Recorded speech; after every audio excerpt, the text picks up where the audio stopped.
میں نے علماء اکرام سے ملنے کا ایک سلسلہ شروع کیا ہوا ہے۔ سب سے پہلے میں ملا انجینئر محمد علی مرزا صاحب سے، پھر ملا مولانا طارق جمیل صاحب سے، پھر ملا مفتی طارق مسعود صاحب سے، پھر ملا مفتی حنیف قریشی صاحب سے، اور پھر ملا ابتسام الہی ظہیر صاحب سے، اور آج میں کراچی میں ہوں شہنشاہ حسین نقوی صاحب کے پاس۔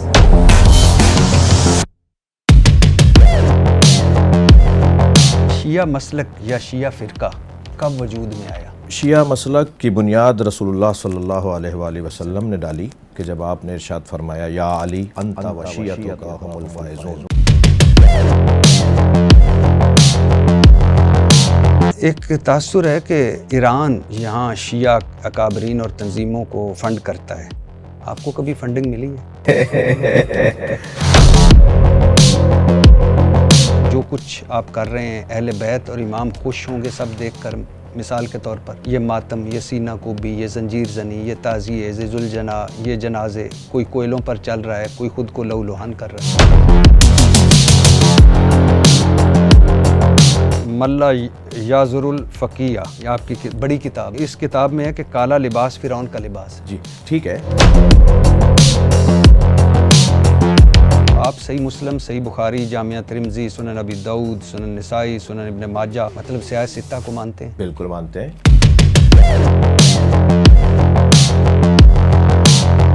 حسن اللہ یاری سے آپ لوگوں کا کیا اختلاف ہے؟ حسن اللہ یاری ایک یوٹیوبر ہیں، ان سے ہمارا اختلاف موٹا سا یہ ہے کہ وہ نہ صرف سنی شیعہ میں جھگڑا ڈلوا رہے ہیں بلکہ شیعہ شیعہ میں بھی جھگڑا ڈلوا رہے ہیں۔ کیا یہ سچ ہے کہ امام مہدی حاضر ہو کر جب آئیں گے، ظاہر ہوں گے، ظہور پذیر ہوں گے، صحابہ کو قبروں سے نکال کر حد لگائیں گے؟ کچھ کتابوں میں چیزیں ہیں کہ امام مہدی جب آئیں گے تو قرآن لے کر آئیں گے۔ قرآن یہی ہے، وہ قرآن لے کر نہیں آئیں گے، وہ تفسیر قرآن لے کر آئیں گے جو مولا علی نے لکھی تھی۔ ابھی جس کو آپ رد کر رہے ہیں یہ آپ کے شیعہ مورخین نے خود لکھا ہوا ہے۔ نہیں، وہ لکھا ہوا ہے مگر وہ سمجھے نہیں بات کو۔ شیعہ مورخین نہیں سمجھے؟ یقیناً جو غلط سمجھے گا تو غلط ہو جائے گا، تو ہم اس کے اوپر دین تو اپنا مذہب قربان تو نہیں کریں گے کسی ایک فرد کے۔ جی۔ غلط سمجھے۔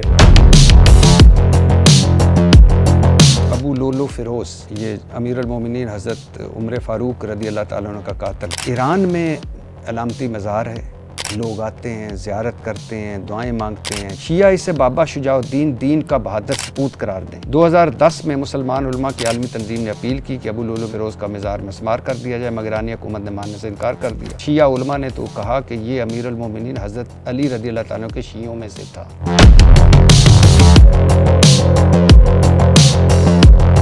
اصل اذان بھی اس میں لکھی ہوئی ہے جس میں یہ علی ولی اللہ خلیفہ بالفصل نہیں ہے۔ اللہ اکبر، اللہ اکبر، اللہ اکبر، اللہ اکبر، اشہد ان لا الہ الا اللہ، اشہد ان لا الہ الا اللہ، اشہد ان محمد رسول اللہ، اشہد ان محمد رسول اللہ، حی علی الصلاۃ، حی علی الصلاۃ، حی علی الفلاح، حی علی الفلاح، حی علی خیر العمل، حی علی خیر العمل، اللہ اکبر، اللہ اکبر، لا الہ الا اللہ۔ یہ کلمہ اذانوں میں کہنے جز کے طور پہ ہمارے علماء، ہمارے فقہاء اس کو نہیں مانتے، علامت کے طور پہ مانتے ہیں، نشانی کے طور پہ مانتے ہیں۔ شیعہ عقائد کے مطابق اب مسلمانوں کی رہنمائی کے لیے کوئی کتاب موجود نہیں اور 12ویں امام کا انتظار ہو رہا ہے جو قرآن کے ساتھ غار میں ہے۔ کوئی غار میں نہیں بیٹھے ہوئے، وہ ہمارے درمیان ہو سکتا ہے اس وقت یہاں آئے ہوئے ہوں، ہم پہچان نہیں پا رہے۔ غیبت کا ہمارا مطلب یہ ہے، ظہور کا ہمارا مطلب یہ ہے کہ جب ہم ان کو پہچاننے لگیں گے تو ظہور ہوگا۔ غیبت کا مطلب یہ ہے ہم پہچان نہیں پا رہے۔ وہ ابھی بھی ہو سکتے ہیں، ان کی 1150 سال کی عمر ہے اس وقت۔ امام کس طرح نبیوں سے افضل ہو سکتے ہیں؟ یہ تو اب رسول اللہ سے پوچھیں نا، اللہ سے پوچھیں کس طرح افضل ہو سکتے ہیں، کیونکہ اللہ نے نبی جیسا قرار دیا ہے مولا علی کو۔ قرآن کہتا ہے کہ غیبی امور کا علم صرف اللہ تعالیٰ کو ہے۔ آپ کی کتابیں امام کہتے ہیں کہ اماموں پر آسمان و زمین کی کوئی چیز مخفی نہیں۔ قرآن کہتا ہے کہ انبیاء اپنی ذات کے لیے نفع و نقصان کا اختیار نہیں رکھتے۔ آپ کی کتابیں اور امام کہتے ہیں حضرت علی یا حضرت امام جعفر صادق جہنم کے مالک، جسے چاہیں جنت میں داخل کر دیں، جسے چاہیں جہنم میں۔ قرآن کہتا ہے کہ موت کے وقت اور مقام کا تعین، بارش کے نزول کا علم صرف اللہ تعالیٰ کو۔ آپ کی کتابیں کہیں کہ ان تمام امور کا علم اماموں کو۔ قرآن کہے کہ نبی کو مدینہ میں موجود منافقین کا علم نہ تھا۔ آپ کی کتابیں کہتے ہیں کہ امام شکل دیکھ کر ہی کسی کے منافق یا مومن ہونے کا اندازہ کر لیتا ہے۔ دونوں باتوں میں تضاد نہیں ہے، دونوں باتیں ٹھیک ہیں، اور دونوں ٹھیک ہیں۔ ابو عمرو بن محمد بن عمر بن عبدالعزیز کشی کی کتاب اختیار معرفت الرجال المعروف ہوئی رجال کشی میں ہے کہ امام جعفر صادق کے پاس کسی شرابی آدمی کا ذکر کیا گیا جس نے حضرت علی کی محبت میں اشعار لکھے تھے، تو امام جعفر نے فرمایا اگرچہ وہ شرابی تھا مگر علی رضی اللہ تعالیٰ سے محبت کرتا تھا، اور محب علی اگر شرابی بھی ہو تو اللہ اسے معاف کر دے گا۔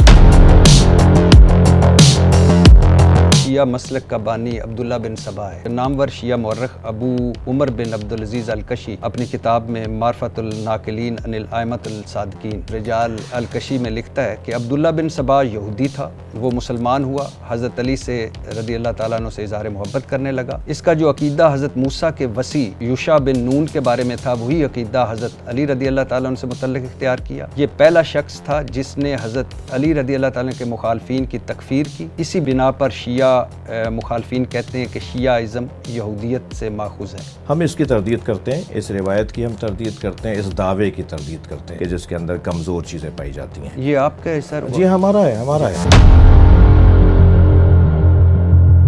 کتنے شیعوں نے اپنا نام یزید یا شمر رکھا ہے؟ شیعہ تو نہیں رکھیں گے، نہیں رکھیں گے تو کیوں رکھیں گے؟ حضرت علی کے بیٹے کا نام عمر، حضرت حسن کے بیٹے کا نام عمر، حضرت زین العابدین نے اپنے بیٹے کا یہ نام، کہاں سے طے ہے کہ حضرت عمر ابن خطاب کا وہ نام ہے؟ یزید اور شمر ممنوع ہو گئے جب سے واقعہ کربلا ہوا۔ میں تو اپنے بیٹے کا نام یزید یا شمر نہیں رکھوں گا، میں شیعہ بھی نہیں ہوں۔ تو کیوں رکھے ان لوگوں نے اس لیے کہ ان کے نام اگر نہیں تھے نا اتنی یہ۔ بڑی ناراضگی تھی، اتنا نہیں، بڑا ان کے نام نہیں تھے نا یہ۔ متع جائز ہے بلکہ ضروری ہے۔ جواز متع کا عقیدہ نہ رکھنے والا شیعت سے خارج ہے، اور متع مجوسیہ مطلب آتش پرست، یہودیہ، نصرانیہ کی عورت سے بھی جائز ہے۔ بہت شکریہ سر، آپ سے آپ کا مل کر شکریہ۔ بہت شکریہ سر، تھینک یو، جزاک۔